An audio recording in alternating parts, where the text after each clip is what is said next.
Tell y'all about this Clemson Alabama game. I just want to go ahead and check my audio real quick. So let me go ahead, pull up the stream. Let me see. Let me see. Alright, let me listen real quick.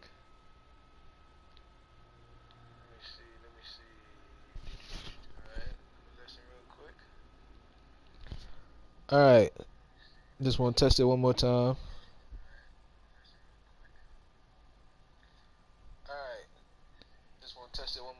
Alright, so it's louder now. Alright. So,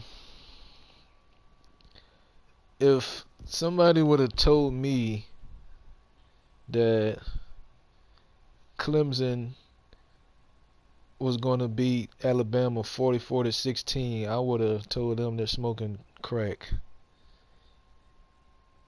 Alabama has been one of the most dominant teams over the past, you really can say, decade.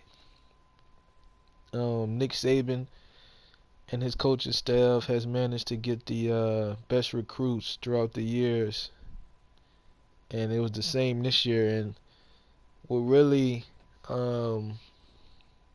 had me convinced that they were going to win the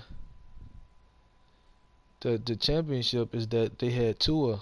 You know, they never really had a quarterback who can throw the ball accurately to the receivers, especially downfield. And with Tua, along with the run game that they always have, along with the defense that they always have, and a solid offensive line that they always have, you just thought whatever team that Alabama was going to play, it was just good luck. The championship was being called the Alabama Invitational. Let me check my audio one more time.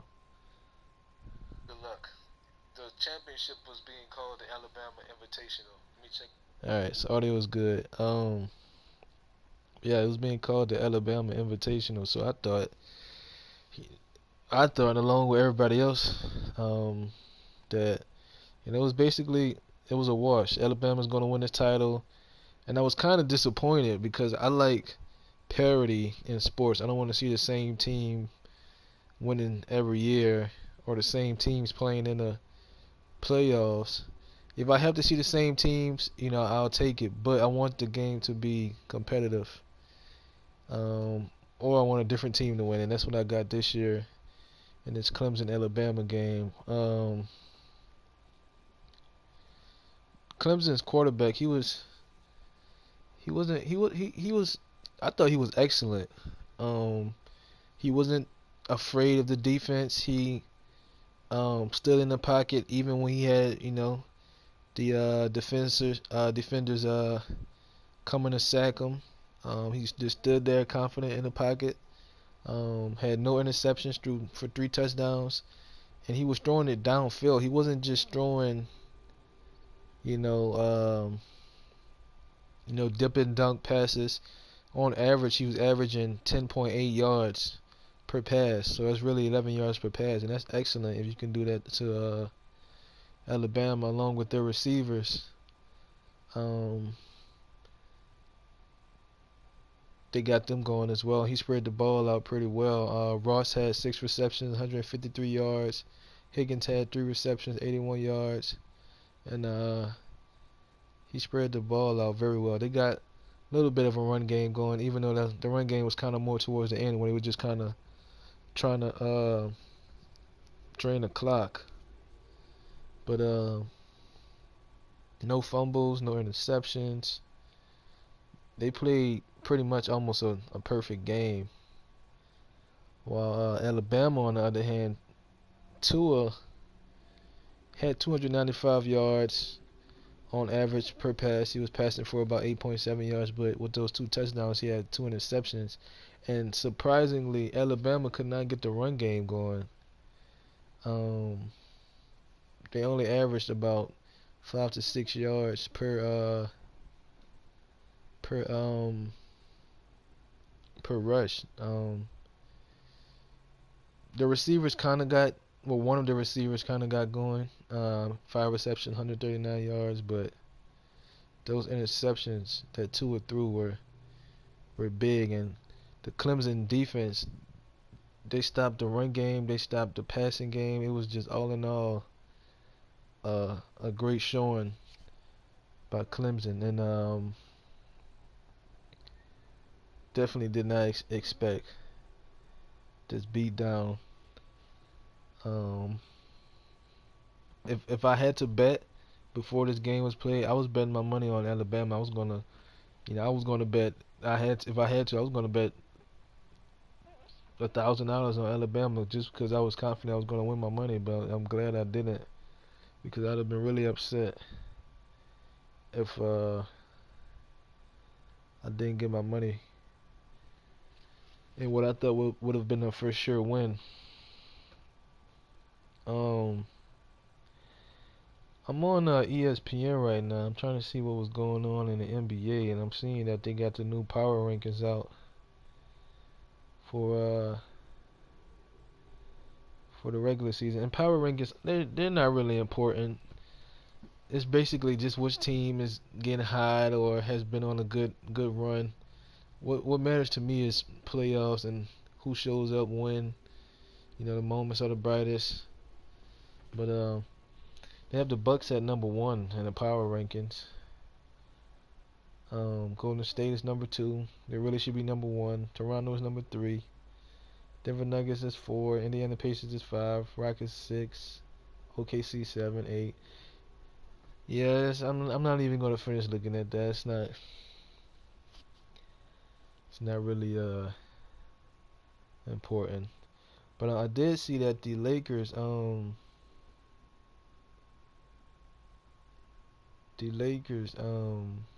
beat the Mavs. And I watched the highlights a lot of NBA players. One particular player who I've kind of glanced at and watched his highlights is Brandon Ingram, and a lot of people were saying that they should trade him and he needs to show up and stuff like that. But I saw people in the comments saying that this is what I was talking about. Ingram had a big game. Everybody who was saying trade him, they're crazy. But this game was against the Mavs. Yeah, he had 29 points, which is good, but it's against the Mavs. I don't like judging a player's performance against a average to below average team. I like to see how he performs against the elite team. So I would like to see how Ingram does against the Bucks or the Warriors or the Raptors. And I'm going to go ahead and click his profile. He's averaging 16 points per game, which isn't it's okay, but he's been in the league 3 years, and I would definitely trade somebody like Ingram if I could get a superstar if he's only averaging 16 points per game. Against OKC he had 17 points, New York 21 points, Minnesota 13 points. You can't be that inconsistent. I'm looking at some of his other games against Phoenix, 15 points, San Antonio 5 points, Golden State only had 14 points, Clippers 17. I need some more consistency. To me, Ingram, if I could get, realistically, if the Lakers were in a trade battle with another team for Anthony Davis or Kawhi Leonard, I would give up Ingram. I would give up Ingram and Lonzo. Well, Lonzo isn't bad. He's okay on defense. He's actually pretty good on defense. But Opposed to if you look at Kyle Kuzma, somebody who's averaging 18 points per game, um, 2 more points than Brandon Ingram, and he was a second round pick. Um, I'm just not seeing the hype that's around Brandon Ingram. He's not bad on defense. I'm gonna go ahead and pull up his defensive field goal percentage. Let me see. I was looking at Lonzo Ball's defensive field goal percentage the other day, and he's actually pretty good. Let me see.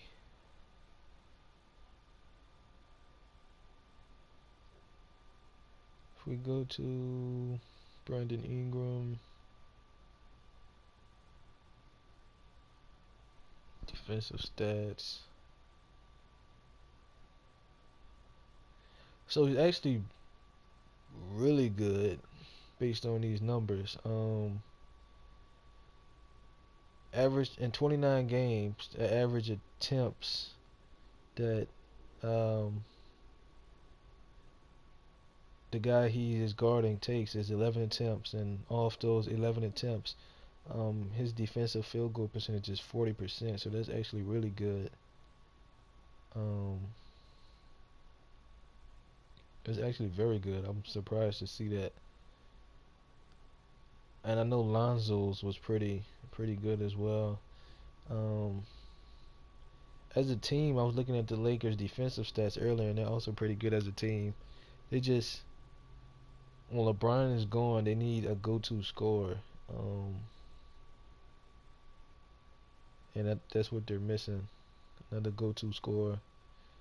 Can Ingram or Kuzma be that? Maybe, but they're not that now. And LeBron only has 2 to maybe 4 years left at being an elite player. I could be wrong, could be more, but time is definitely not on his side at this point in time.